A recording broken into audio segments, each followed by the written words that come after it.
5 million COVID cases. India still to hit the peak. 20% of world's cases in South Asia. Pakistan flattens the curve. Pakistan model, plain luck or strategy?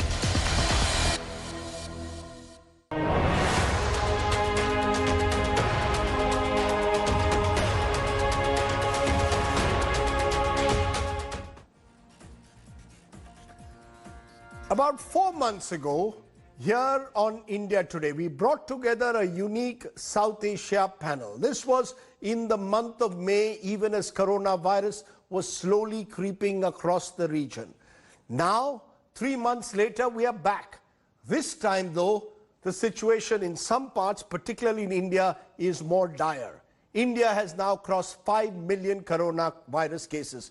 But what about the rest of South Asia? How has South Asia fared? Today, on this special, we are bringing you a COVID roundtable from the South Asian countries. We'll be joined from India by Dr. Giridhar Babu, Professor and Head Life Course Epidemiology at the Public Health Foundation of India. We'll be joined by Professor Mamoon Al-Mehtab, Member Secretary in Bangladesh. We'll be joined by Dr. Zafar Mirza, former State Minister of Health, Pakistan. Dr. Anil Singh is former Director General of Health Services in Sri Lanka, and Dr. Khem Bahadur Karki, consultant to the Minister of Health in Nepal. This is a unique gathering where we've got together people, representatives from 5 of India's South Asia countries. We'll come to each of you in a moment to find out where each country stands at this critical moment in the COVID fight. But before that, let's give you some perspective.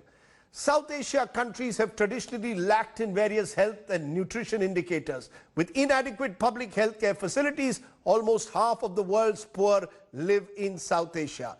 Predictably, the pandemic has had a severe impact on the region's healthcare and economic system. But with India breaching the 5 million mark, what about the rest of the South Asian nations? How are Pakistan, Bangladesh, Sri Lanka, among others, doing at the moment? The story is fascinating, because some countries are faring much better than the bigger neighbor. Take a look before we go into our roundtable. With a population of more than 1.3 billion people, it was always expected that India, in absolute numbers, would have more cases of infection. But compared to its South Asian neighbors, countries roughly in the same weather belt, having similar social and economic spreads, India seems to be faring worse 6 months into the coronavirus pandemic age. While other nations in the region are witnessing fewer new coronavirus infections each day, India's numbers have continued on a steady rise. In Pakistan, educational institutions reopened on Tuesday after being closed for up to 6 months because of the coronavirus.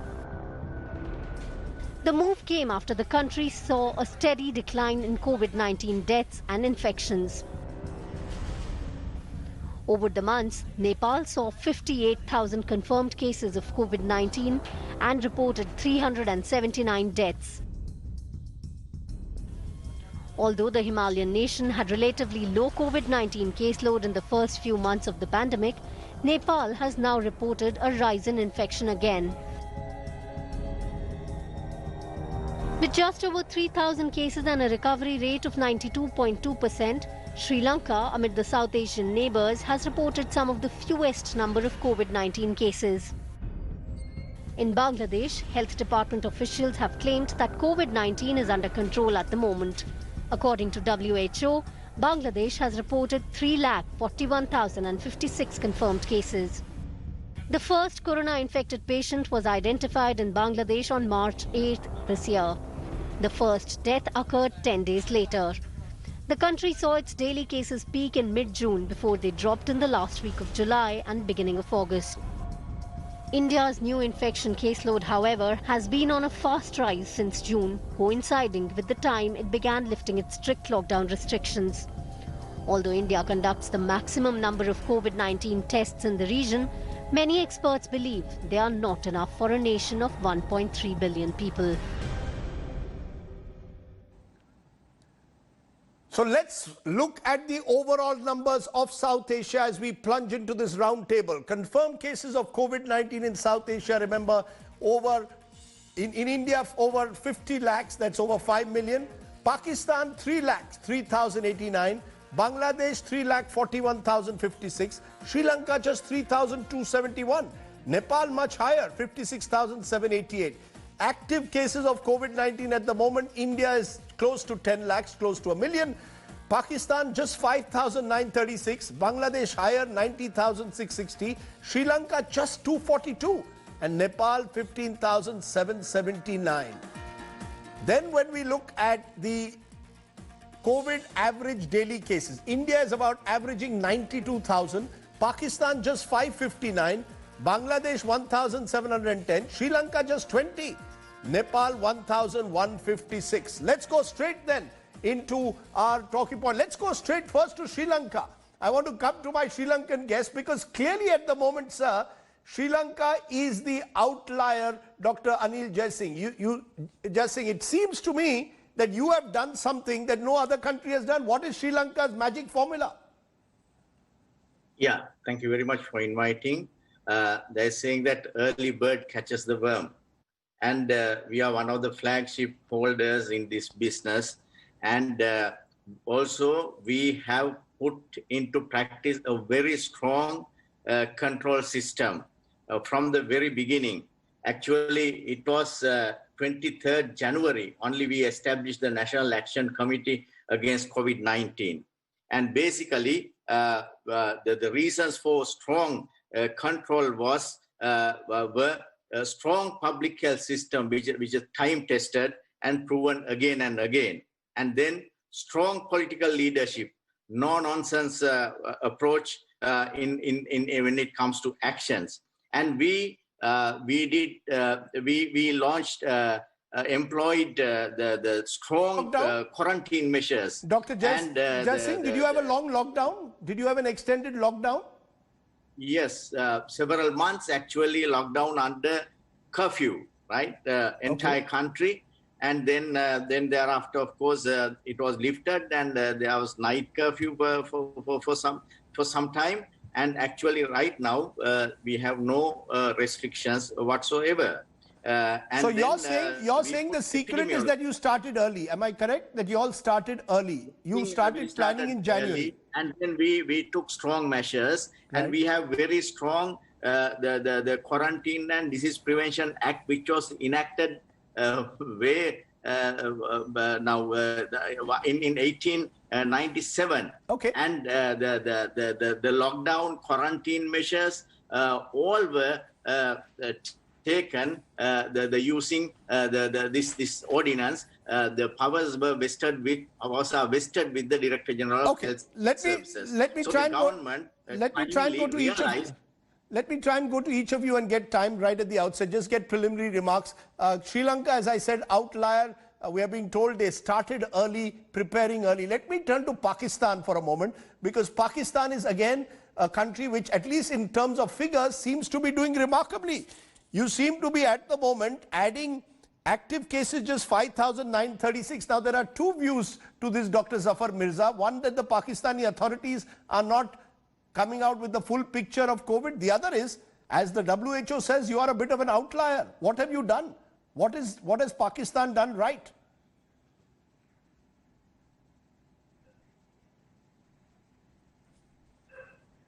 Okay, we'll try and get the audio back to our guests from Pakistan. We are struggling with the audio there. Let me turn to Bangladesh for a moment. Professor Mamun Al-Mehtab, Bangladesh still 90,660 active cases. How successful or otherwise have you been? 4 months ago when we spoke, you seemed reasonably in control of the situation. Is the situation under control at the moment, sir? It is yes and no.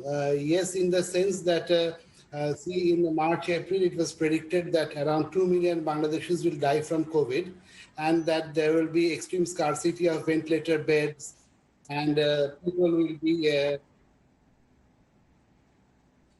and that people will be having problems with, hospital beds, etc., etc. But as of today, as we see, as I talk to you, around 70% COVID-dedicated beds of the country remain vacant, and also we see that the COVID ICUs are available, unlike in many countries in the region and beyond. And the mortality from COVID in this country now varies from 1.2 to 1.3% roughly, which is also in the lower side compared to anywhere in the world. Okay. But if you see the reported number of cases, it is true that we had seen a decline over the last few weeks. It was steady for between 20 to 25% in the first for the last several months, at least 2 months. But for the last few weeks, we are seeing it declined to 15%, 14-15%.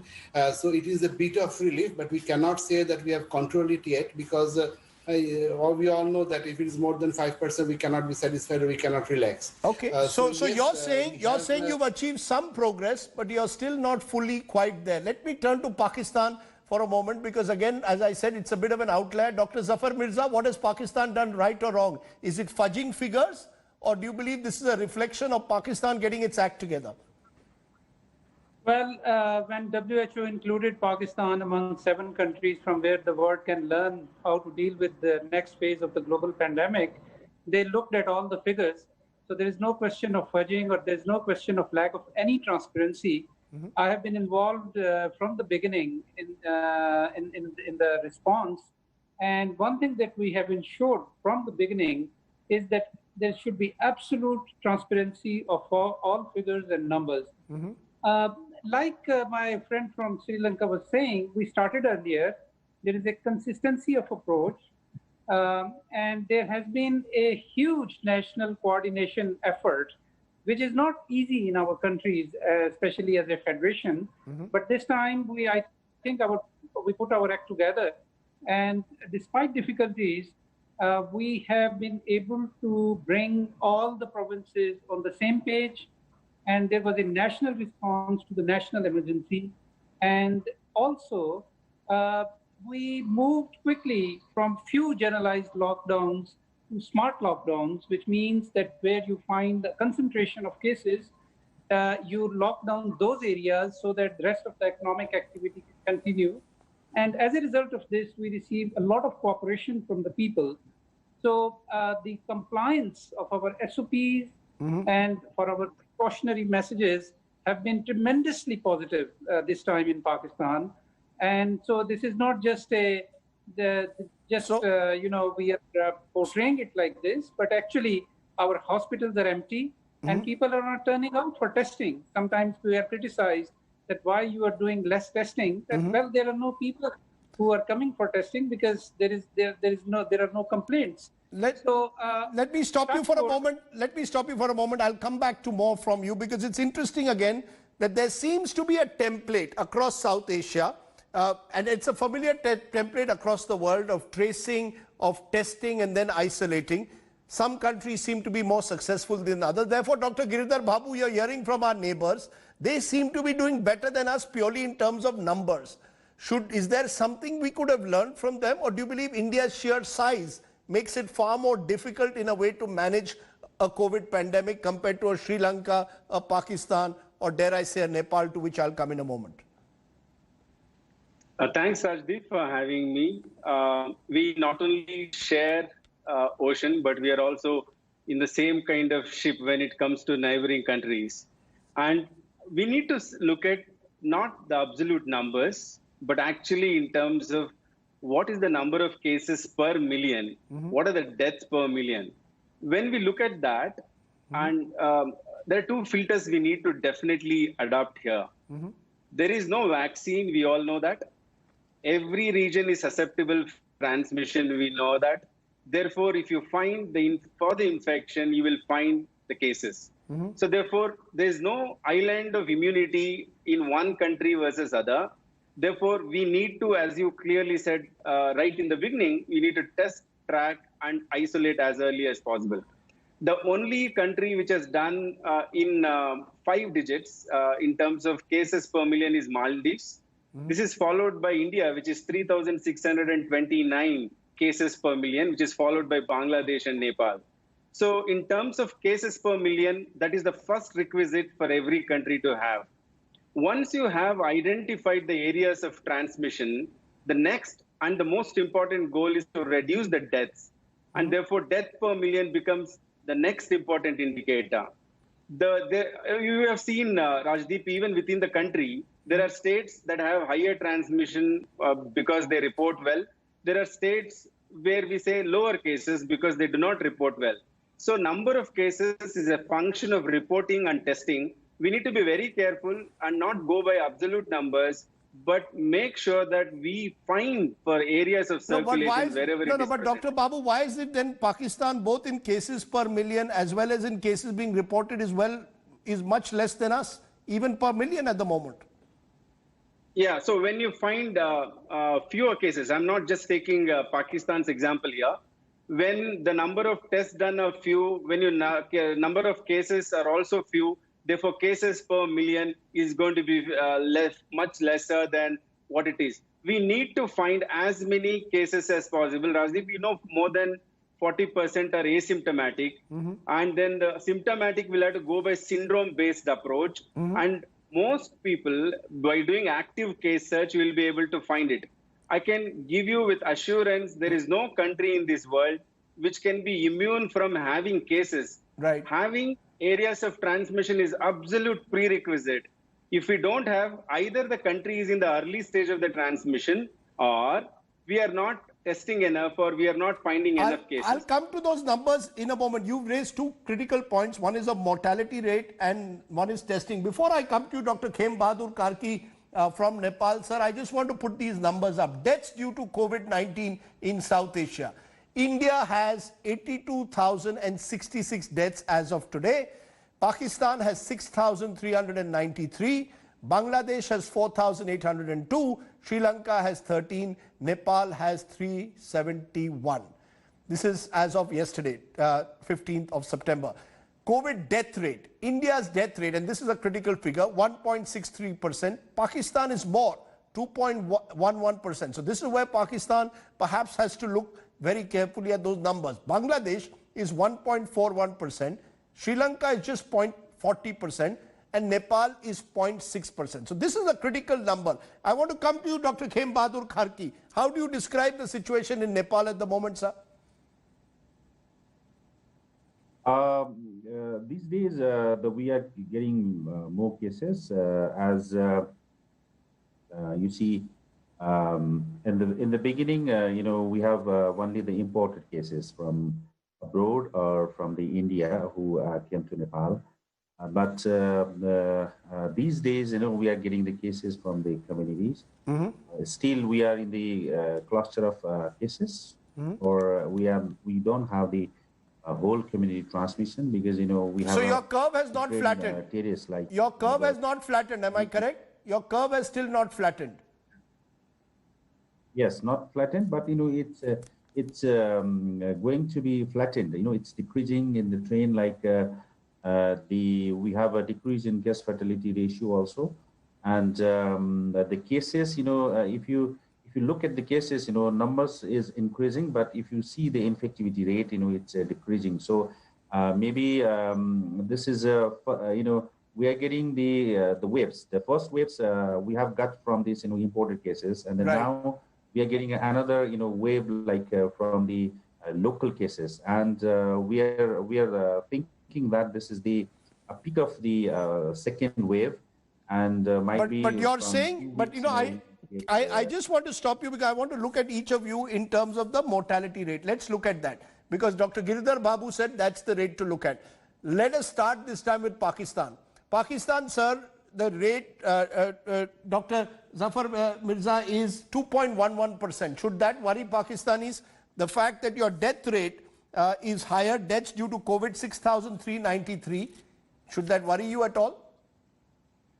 Well, yes. The thing is that any death is worrying, and it is when we talk about the case fatality rate, what we are discussing here is in relative terms. So there are countries which have much higher death rate, and there are countries which have less. There are multiple factors which are responsible for this. We are closely looking at it.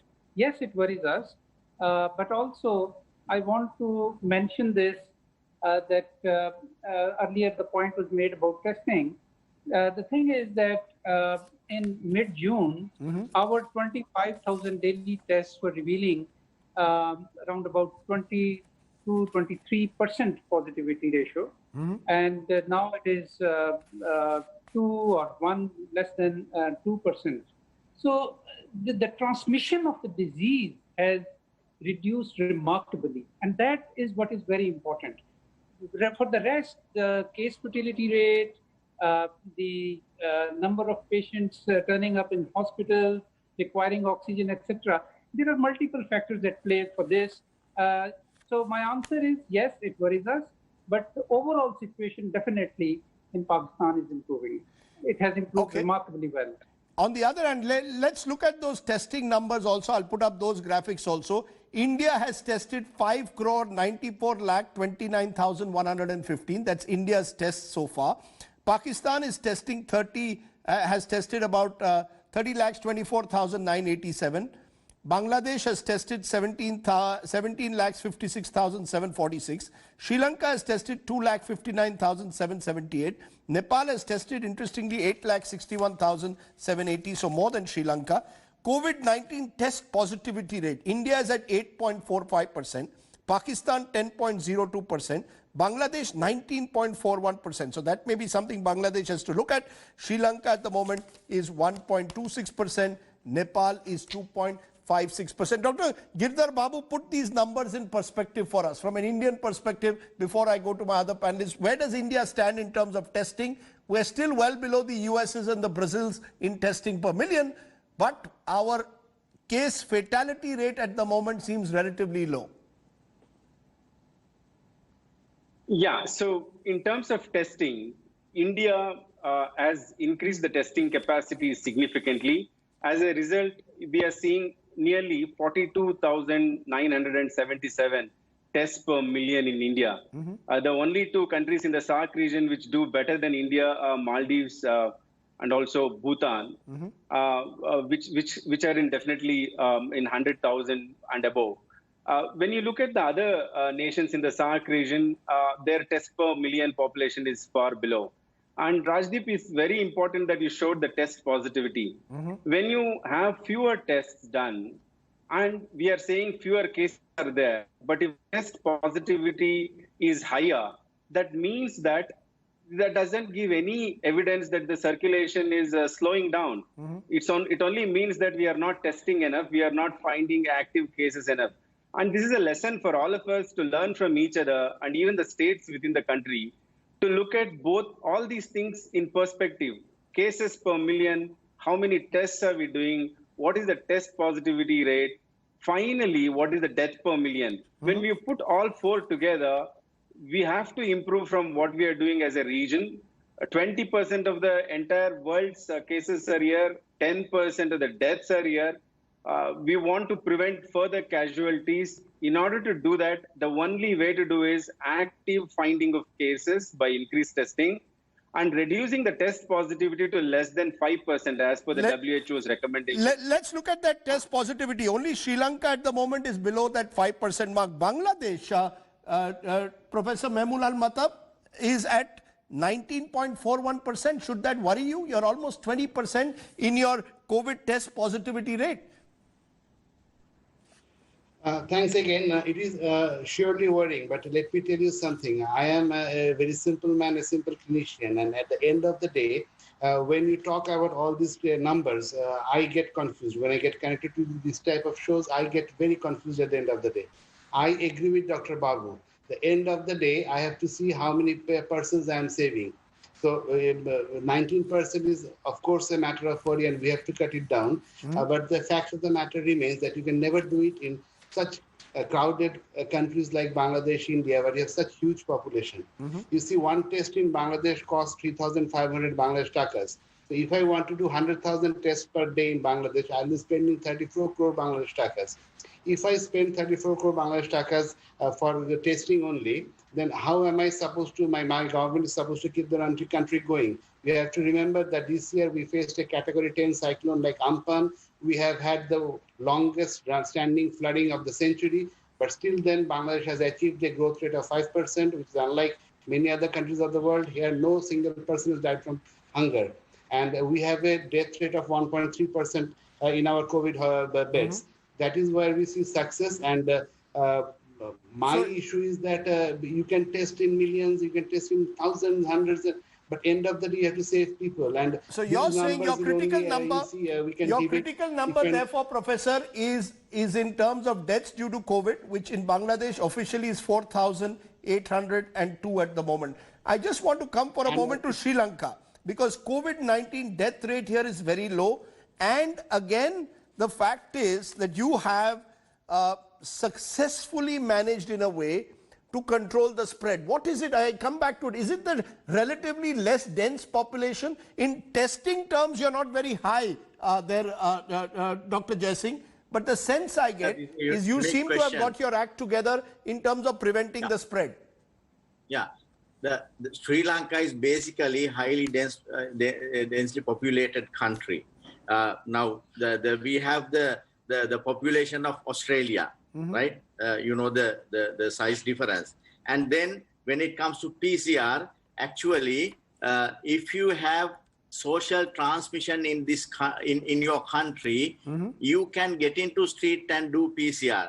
Now, in our case, we have never had social transmission in this country. So therefore, we have gone for targeted PCR testing, especially taking the tests from vulnerable groups. And when you take tests from vulnerable groups, the tendency is that you get a higher positivity rate. Even in such a situation, our positivity rate is well below 1.2%. So we are still continuing. And also, I have to tell you, out of 3,271 cases, around 1,000 cases are repatriated Sri Lankans from various countries who work there. So therefore, 1,000 cases actually go from Sri Lanka. So we actually, currently, if you take last several months, we get cases only from repatriated passengers, not in the, so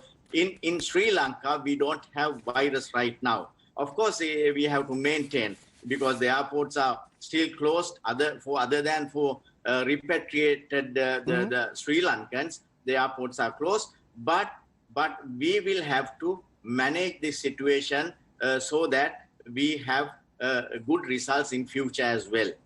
Very interesting, though, that, you know, Sri Lanka is the country everyone is saying if you want to go on a holiday, that's the country to go, because they are opening up faster, and I'll come to opening up in a moment. But recovered cases, I want to put some numbers on recovered cases of COVID-19 in South Asia. India, recovery rates are climbing around 77% at the moment, 78.53 in fact, with a total number of cases of about 39,42,360 recovered cases. Pakistan, 2,90,760 cases recovered. Recovery rate 95.93 is what the Pakistanis are claiming. Bangladesh, 2,45,594. Sri Lanka, 3,016 recovered cases. Nepal, 40,638. So Nepal doing reasonably well, 71.5% recovery rate. Sri Lanka again up 92.2. So Sri Lanka on every parameter is the standout country, but Pakistan also recovery rate 95.93%. Something seems to have happened in Pakistan. Dr. Zafar Mirza, 4 months ago when we spoke, there was a concern that Pakistan could, you know, really slide in COVID times. In the last 1 month, with WHO also saying that you are a recommended model, something seems to have happened. Again, I come back to it. How is recovery so good? Well, before that, Rajdeep, if you allow me, I want to mention and want to make a comment about Sri Lanka. What we are not mentioning here is that ultimately a national response to an epidemic is a function of its existing socioeconomic conditions, its political system, and its existing healthcare system. In Sri Lanka, among all the South Asian countries, we have the best primary healthcare system. They have the most expanded and working disease surveillance system. And I was actually talking with the previous Director General of Sri Lanka the day, and he was telling me that early warning symptoms are captured immediately and instantly communicated and policy decisions are made. I think what we also must be stressing at this point in South Asia is that how we have dealt with our health sectors, how much we have spent in our health sector, and how we have especially looked at our primary healthcare strengthening. When the primary healthcare is weak, the response will be weak because disease surveillance will be weak. So instead of getting bogged down with the numbers and trying to how compare much things, can I just for a moment just ask my Sri Lankan guest? Can I just Dr. Mirza, you've raised a very important point. Let me ask Dr. Jaisingh, how much of your budget do you spend on health, primary health? Yeah, actually, it's about if you take out of GDP, we spend about 2 to 3%. It varies On right? just primary health. And out of course, the health budget. The thing is now we have a well-established primary healthcare system, so we don't need to sort of pump a lot of resources on a yearly basis because it is historical. Let me therefore take that to Dr. Giridhar Babu. We spend about 20% of our budget on primary health care. Very interesting. Dr. Giridhar Babu, is there a lesson there? Is Sri Lanka offering a lesson to us there? That the more you invest in primary health, and we are seeing it even in Indian states, the states that have invested much higher over the years in primary health are in a better position to combat COVID. Yeah, so I think that is the underlying message. Primary healthcare has to be strengthened in every country and every state. And the proportion of GDP that goes for primary healthcare and even preventive services, most of the determinants of health are beyond the health department, Rajdeep. For example, good education, access to safe water, nutrition, these are beyond the health department. So therefore, determinants of health also have to get a greater proportion of the GDP. Only then countries will be having resilient system. And I also agree with our Pakistan counterpart where he said early warning system is most important. Strong surveillance system is important. And this is all part of primary healthcare strengthening. And every country should dedicate its resources towards this. But, Dr. Mirza, very quickly, how much does Pakistan invest in primary health? Well, we do not spend as much as we must be spending. General spending on health is low and the proportion which is going on primary health care is even lower. But that is not to say that still a response cannot be generated effectively, which we proved this time. But we are also using this opportunity very seriously in our planning processes, in our policy making processes, that on two things. One, that how we need to rethink and reimagine about our healthcare system, and especially by putting primary healthcare at the center in the context of universal health coverage. And secondly, COVID-19 has also brought home the importance and also the possibility of intersectoral collaboration that one of our colleagues was just mentioning, that it is not, nutrition is not in the realm of health, water sanitation is not in the realm of health, but in COVID-19 national effort in all countries, not just in Pakistan, all ministries have worked together. Let me get responses.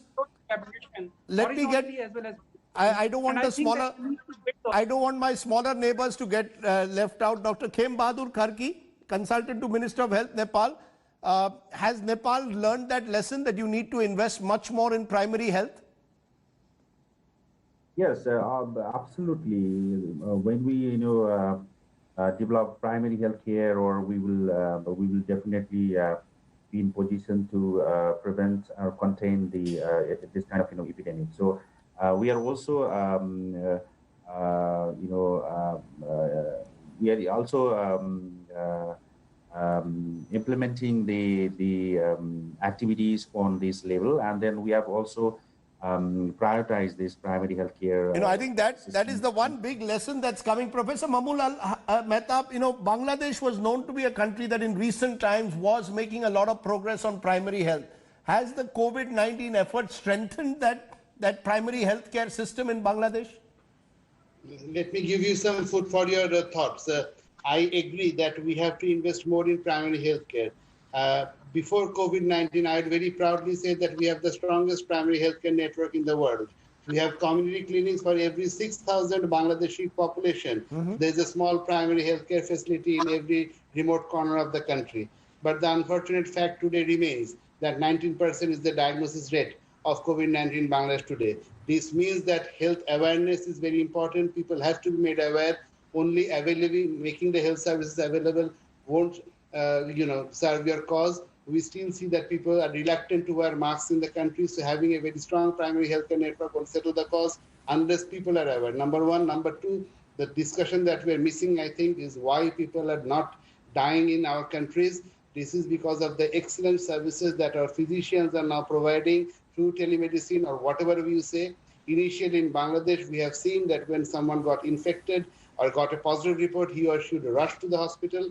Now what we see is he and she runs to the cell phone and finds out a physician and gets the treatment at home. For example, let me give you my example. When I got infected with my wife and my 14-year-old child, we got treated at home. We got received injection, enoxaparin and everything, and we never thought of going to a hospital. Do we have better, let me ask you this, do we have better doctors? As a father of a young doctor here in India, I want to ask you this.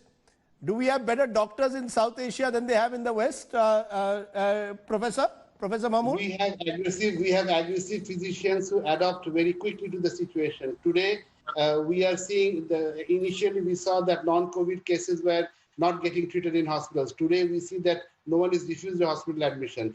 That does not mean that over 4 months we have made enormous progress in hospital management. That means that our physicians are not afraid of COVID, non-COVID anymore. They are aggressively treating at home, from home, in the hospital, whatever you say. So I don't say we are better physicians, we say that we are more aggressive physicians.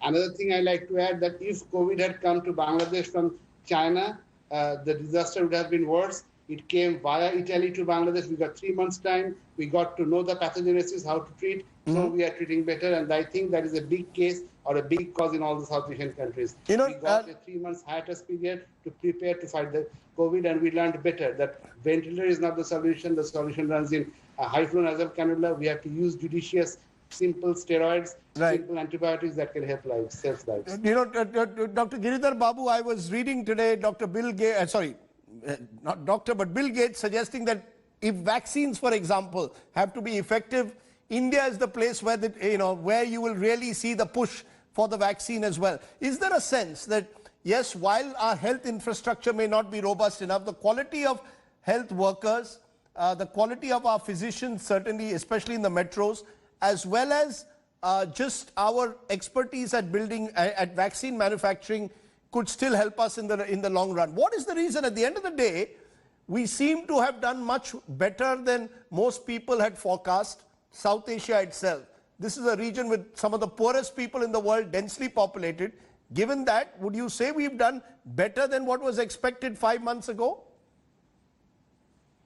Yeah, Rajdeep, there are multiple factors, and I agree that we have definitely the most energetic and also very innovative healthcare workers. Salutes to them. But at the same time, if we do not strengthen our systems, we are putting them at higher risk. And this pandemic will come and go. In the days to come, we need to build resilient systems in terms of early warning and strong surveillance system. Coming back to your question on why is the region doing well? It's not just that the gods are with the region, but most important is the young age of the entire South Asian region. I was looking at the mean age of each countries. I think 24, 22, 26. This is the average age of citizen of each of these countries. And as you know, young people do well even when they're infected with COVID-19. But that doesn't mean that people with comorbidities won't succumb. Elderly won't succumb. So therefore, we should not think that it is already a success story and forget about them. I think we need to finish the story and at the same time start building our systems for future. Let me ask a final question to you, Dr. Zafar Mirza. Will a day come when we'll have an India-Pakistan collaboration maybe on vaccine development? Why can't that happen? Why shouldn't we have India-Pakistan collaboration? And once the vaccine is developed, it should be spread to millions of people across this region. Absolutely. Not only that we need to collaborate on, India and Pakistan should collaborate on this, but we should collaborate on all issues which we have been postponing for one reason or the other. And I don't want to get into politics, but there are many things that we need to collaborate and resolve them for the betterment on the both sides. No, doctors need, Dr. Mirza, doctors should be above politics. Doctors should be above politics, and we should be able to combine with each other on telemedicine, on vaccine development. Surely these are areas of the future for us. Absolutely, there is a lot to collaborate on, but things are not in isolation, unfortunately. Right. So there are things that we need to sort out. Well, it would be nice to have a. It would be nice to have a SAARC. It would be nice to have a SAARC roundtable where you can collaborate on vaccine development. But a final question, Dr. Anil Jasingh, am I right that Sri Lanka is the country to visit if I want to travel anywhere on Christmas, New Year? Are you opening up Sri Lanka completely? Yeah, it's like this. Actually, we discuss and we have drafted our protocols, but we are still, postponing because we have big numbers of repatriated the Sri Lankans. So, right.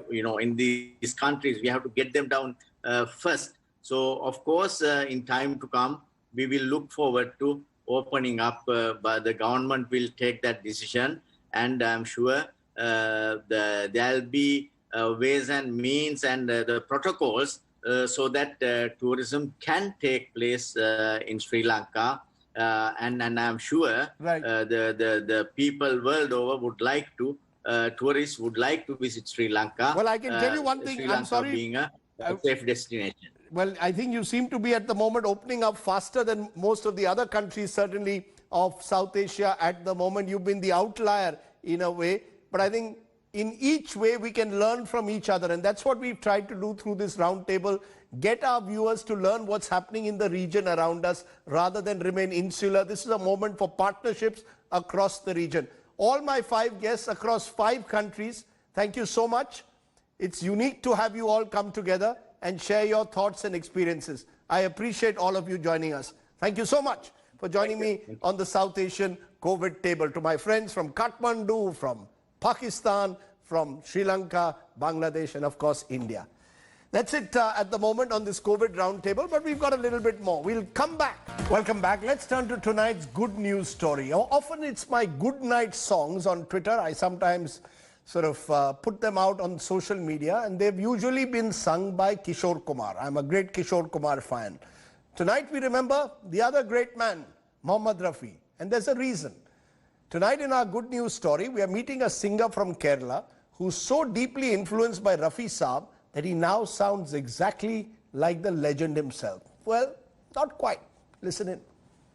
तेरी आँखों के सिवा दुनिया में ज़खा क्या है?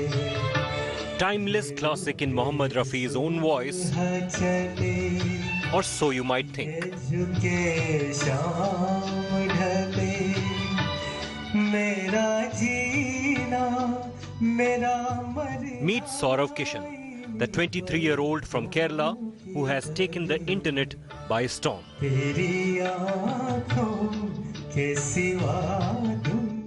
Saurav, now famous as Chota Rafi, was introduced to the legendary singer by his grandfather. I used to listen lots of Rafi Sahab songs in his gramophone. So he used to play all day. So I wake up listening to Mohammad Rafi Sahab and go to bed while listening to Mohammad Rafi Sahab. So I so much admire his voice and his talent. His grandfather's gramophone is today Saurav's priceless possession. Saurav's striking resemblance to Rafi's voice was noticed by Malayalam music composer Johnson in a reality show.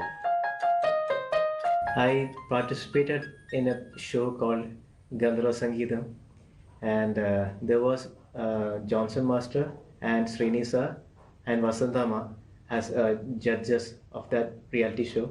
Johnson Master, after hearing that, he told me to concentrate on Mohammad Rafi Sahab songs.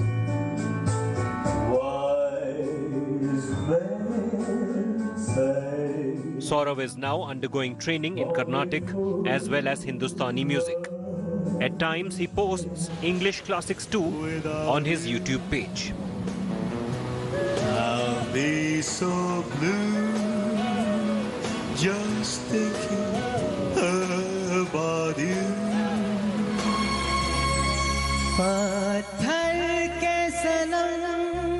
But it is Rafi Saab who has made him an internet star. In the last 1 week, he has earned praise from thousands of people, including Anand Mahindra and Shankar Mahadevan. We end with a riddle. Guess whose voice is this?